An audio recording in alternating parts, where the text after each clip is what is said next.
Hi friends, Pastor Christina here. Thanks for joining us here on our YouTube channel. We want to let you know that you're always welcome to join us in person at our worship service at First Presbyterian Church, 410 2nd Avenue, Sterling, Illinois, 9:30 a.m. We're open every Sunday. So we hope that if you can, you'll come and join us in person. But at any rate, if you can't be with us in person, we're glad that you've come to see us on YouTube. We have a special series the next 4 weeks on the topic of do justice. And after this video, you'll see a video I did with my friend Jen Curran, who's helping us learn American Sign Language for the Bible verse that is our theme verse, Micah 6:8. Micah 6:8 asks the question. It says, God has told you what is good, and what does the Lord require of you? And the answer to that question is to do justice, to love kindness, and to walk humbly with God. So for 4 weeks, we'll have a series on how do we think about ways to do justice the way that God has directed us. And we'll have, the first one will be about seeing injustice. The second week on October 22nd will be check your prejudice. The third week of the series is about speaking up, and the fourth week is about doing the work. So we're so glad that you've come to join us. If you'd like to support our ministry, you can do so by going to our website, www.firstpresbyteriansterling.org, and clicking on the donate button. You can mail a contribution in to 410 2nd Avenue in Sterling 61081. Or if you'd like to set up an ongoing, continuing donation, you can call the church office at 815-625-0452. However you'd like to give, it would be much appreciated. We would use it well. And we would also appreciate your prayers and your continuing support of our ministry in the ways that you do your work of justice and love. So thanks for being here. Remember, as always, that you are worthy and you are loved and you are enough. Hi, friends. Christina Berry here from First Presbyterian Church. And this is our video for our series on doing justice. And I invited my wonderful friend Jen Curran here to come and join us, because Jen is going to help us learn a verse from the Bible using American Sign Language. We're not going to learn every single word of the entire verse. We're going to learn the most important words of the verse Micah 6:8. And that verse is a verse that asks us, it says, God has shown you what's good, and what does the Lord require of you but to do justice, love kindness, and walk humbly with God. And we're going to learn those words in American Sign. We're going to learn just a little bit at a time as we go along, and Jen will help us learn each sign for each phrase, and then we'll put it all together so you'll be able to do these signs as well. So our first phrase, Jen, is God has shown you what is good. Okay. So the sign for God, I'm going to try to follow along too. So I am left-handed, so hopefully that doesn't confuse people, but you use your dominant hand and you kind of like up to God, and then you bring it down like in a twist. So your palm faces out. God. Yep. God. All right. And then again, even in American Sign Language, we do not sign every like verbatim word. So we're God has shown like out. Yeah. Oh, out. Yep. So like I'm showing you something. Mm-hmm. Like look at this. You're going to point to your non-dominant hand. Okay. And then bring it out. All right. Yes. Okay. Shown and then good. So flat hands. One comes from your chin down to your other hand. Good. All right. Yeah.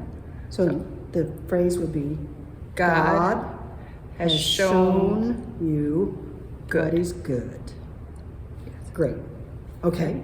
So the next phrase is, and what does the Lord require of you?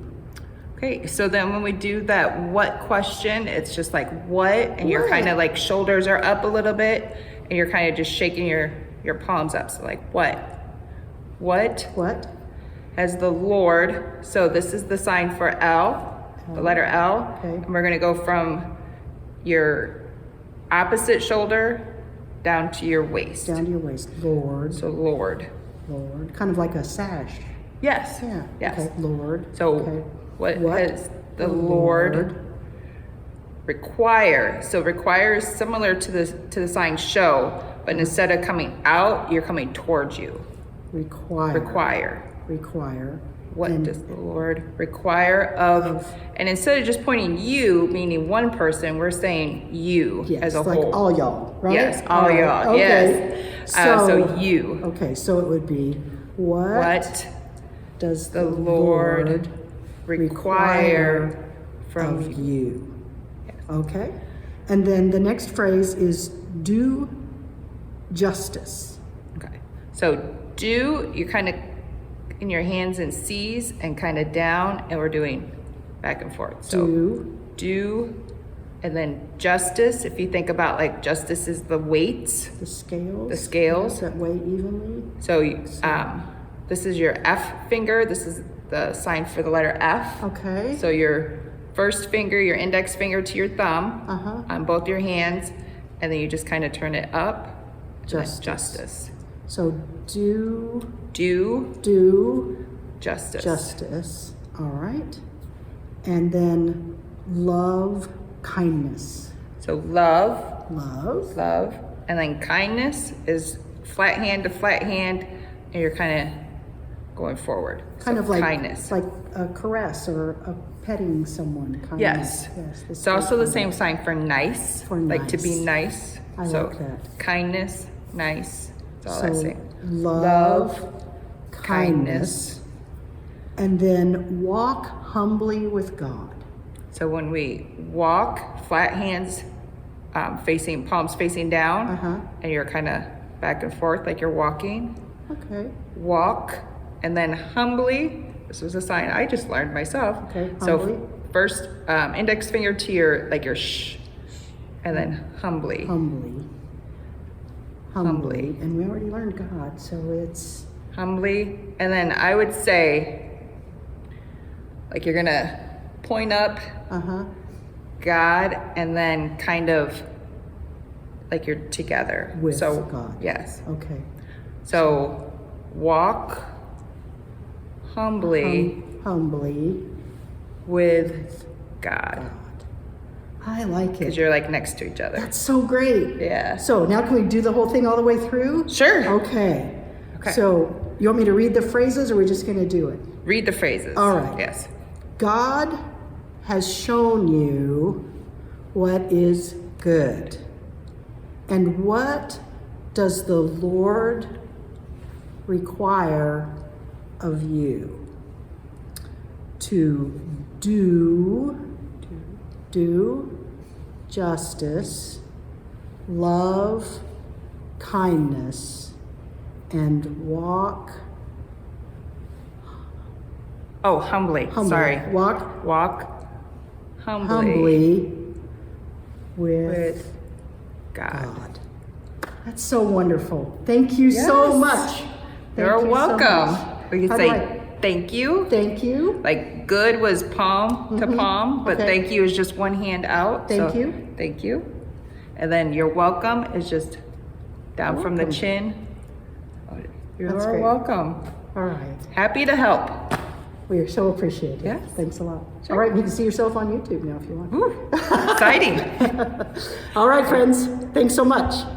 Bye. Bye. All right.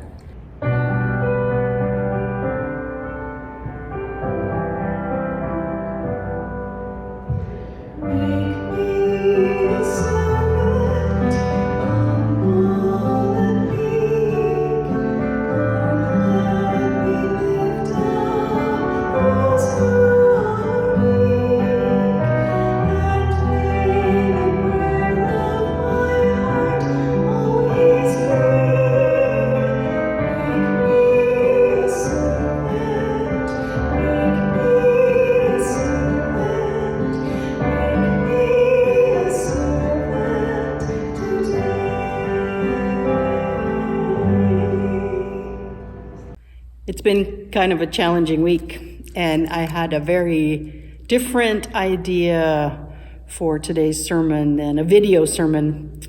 Unfortunately, a COVID exposure means that for the good of all, I need to not be physically present in worship today. It strikes me that for at least some of our worshiping community, this is no different than every week.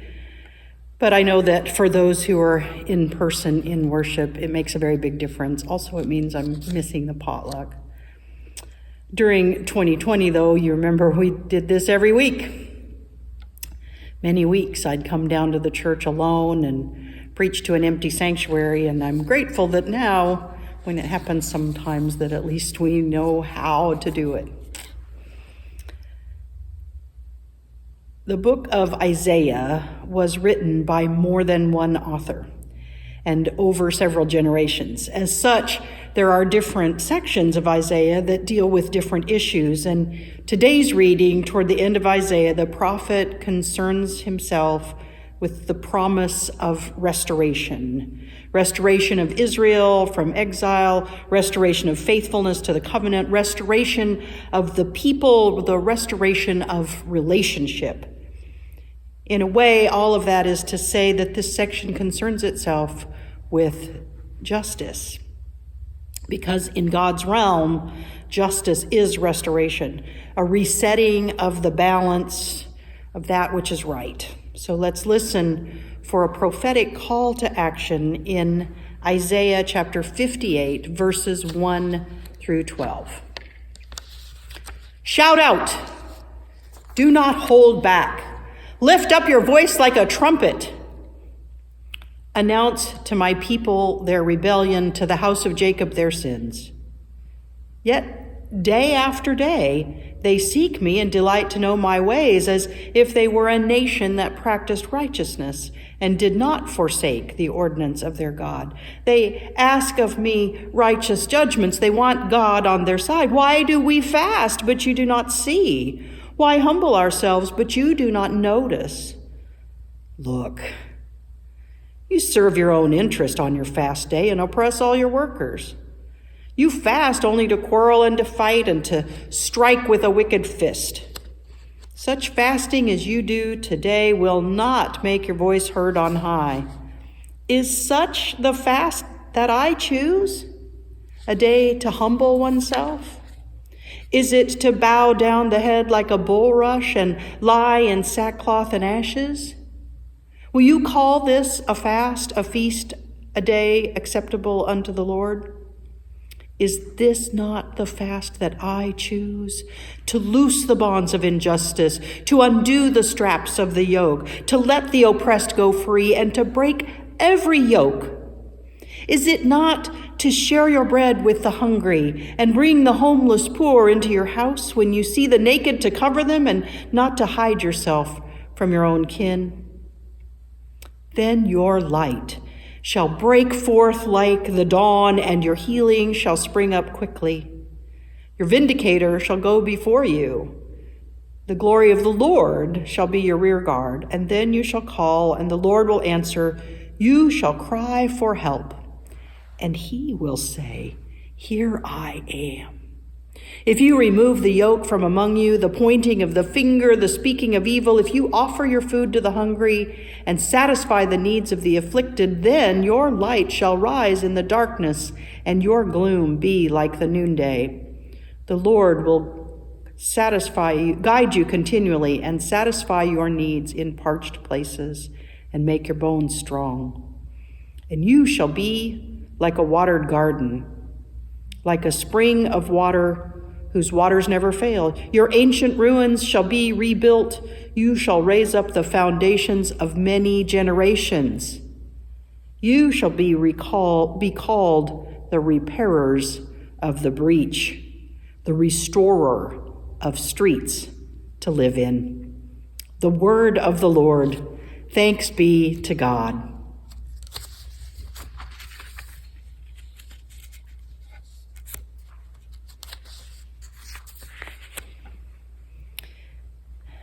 These last few days stuck at home, I've watched more TV than normal.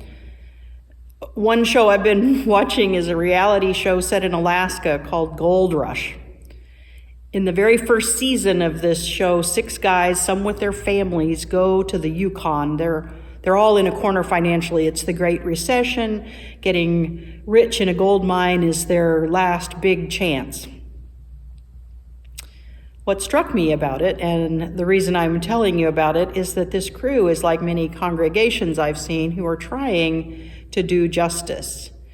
We've been talking about justice for the last 3 weeks, right? The first week we were invited to see injustice as Jesus refused to stone to death a woman accused of adultery. Then you were encouraged to check your prejudice by not judging or not judging on appearances or your assumptions. Last week, the text was about how we're supposed to speak up about injustice. And this week is all about action. Do the work. Act. Do justice, right? So 6 guys from this small town in Oregon are broke, they're unemployed, they're desperate, they're trying to strike it rich mining gold, and after many challenges and accidents and delays, they finally get to the Yukon with all their equipment. It's big, heavy stuff, it's hard to move. Their time is limited, as is their experience and their wilderness knowledge, and so Todd and his dad Jack are the leaders. And Todd is directing the crew. He's thinking through what needs to happen. He's strategizing. He's learning. He's getting with other people. But Jack, while the other men are loading up provisions and they're setting up housing and they're looking for fresh water sources and they're planning and they're positioning equipment and they're seeking out miners for advice, Jack goes and gets one of those big like backhoe shovels and just starts digging. He's just digging random holes around the mine site. He's convinced that this is the way you do it, right? You just start digging. Bob said, "Old Jack is going to go dig or go home." You kind of have to hand it to guys like Jack. He's a man of action. He knows they ain't going to find no gold sitting around on the ground. And when we talk about action for justice, there are many like him. They don't know much about the issue, the sources, the goal of their action, but they do know you can't get any results without doing something. However, like Jack, they frequently just end up digging a lot of random holes.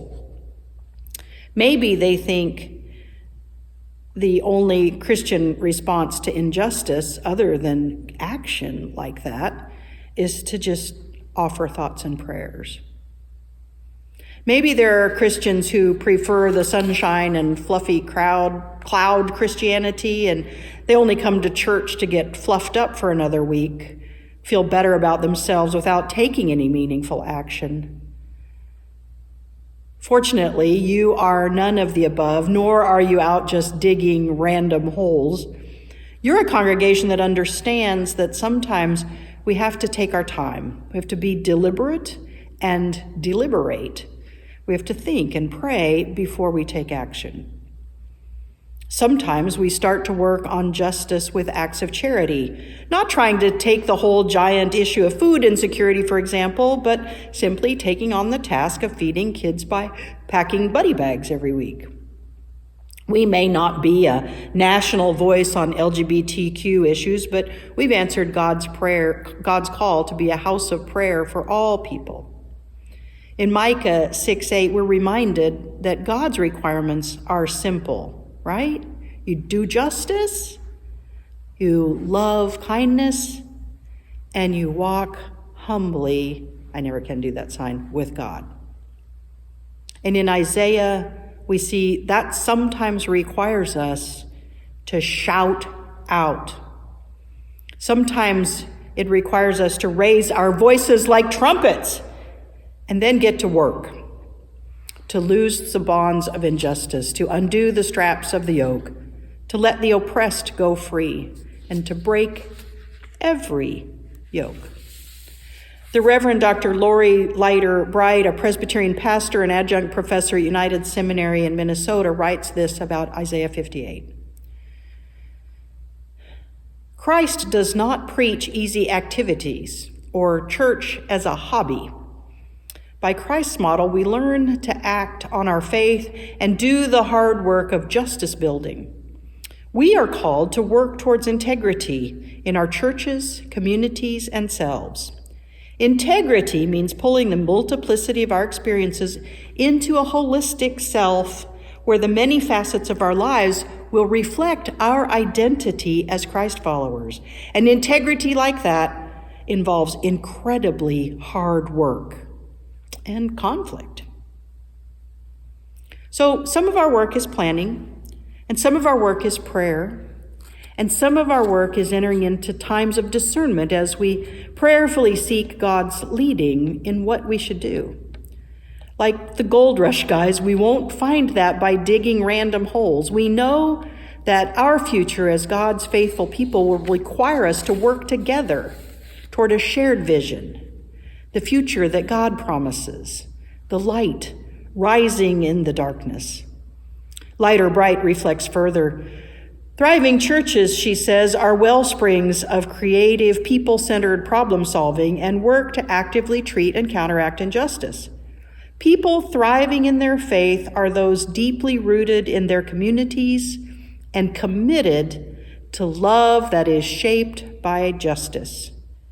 Living in a world so wildly interconnected, we are aware of the global scale of economic disparity, gender-based violence, human trafficking, civil unrest, and climate change. We cannot allow this knowledge to immobilize us in our work. So friends, as we integrate our call to justice with the way we live, we take on the mantle of justice creators as a lifelong identity. Our actions cannot be defined by victory and defeat, but rather about our continual pursuit of justice as core to who we are as Christians. The writer concludes, to do justice, we continue to show up for our communities, amplify oppressed voices, and work toward God's kingdom. And may the prophet's vision come to fruition in us, so that God will guide us continually and satisfy our needs in parched places. And we shall be like a garden, like a spring of water, whose waters never fail. Then may we raise up the foundations of many generations and be called the repairers of the breach, the restorers of streets to live in. By God's grace, may it be so. Amen.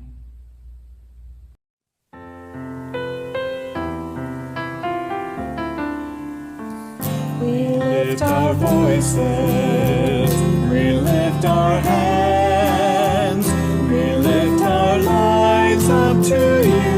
We are an offering. Lord, use our voices. Lord, use our hands. Lord, use our lives. They are yours. We are an offering. All that we have, all that we are, all that we hope to be.